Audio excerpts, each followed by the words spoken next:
All right, so this is Jamie's finished product over here, and it's hard to believe this is diet with everything being sugar-free. But that's how we have to roll as long as we're doing this keto diet.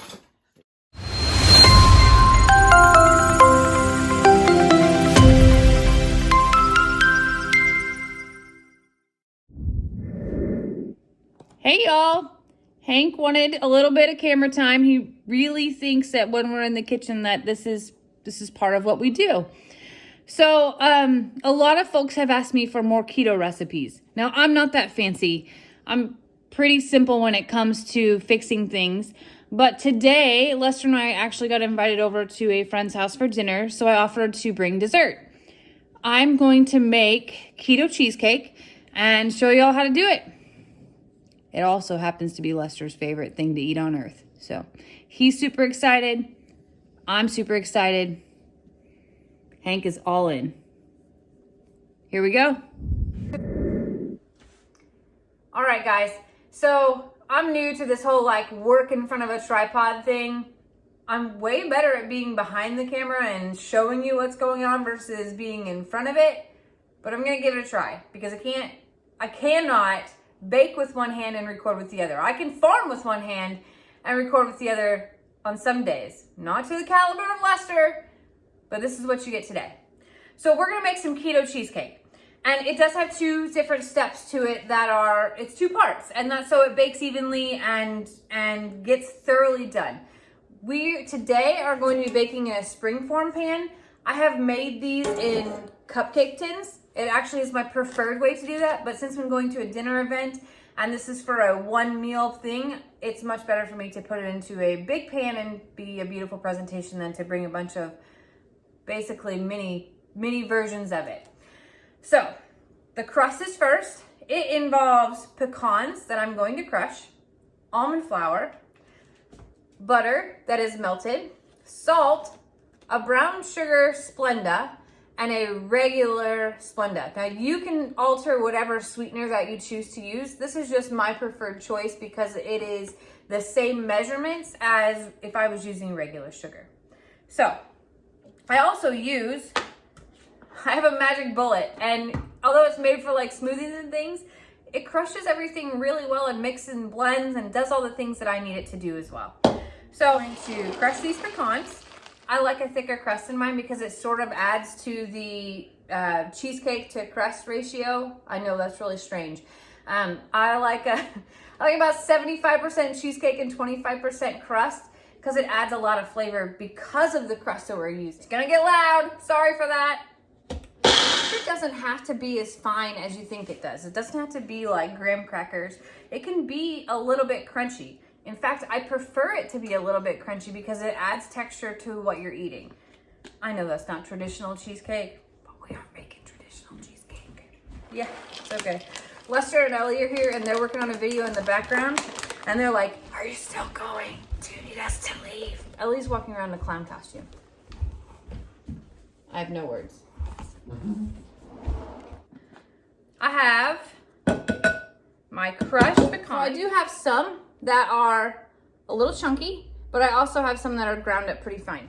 Next up, I'm gonna put a half a cup of Splenda in with those pecans. I'm also gonna put 3 tablespoons of brown sugar. It's the Splenda version of brown sugar though here. I have melted a stick of butter, and that is gonna go in the same exact mixture. Regular table salt. Cheesecake can be very rich. I mean, we're going to use basically four blocks of cream cheese. That's a lot of cream cheese. And even though the flavor turns out amazing, it's still nice to have a little diversity in there because the actual cheesecake itself is not that sweet. The crust is sweeter than the cheesecake. So if you add the salt to it, it just makes this really nice mixture.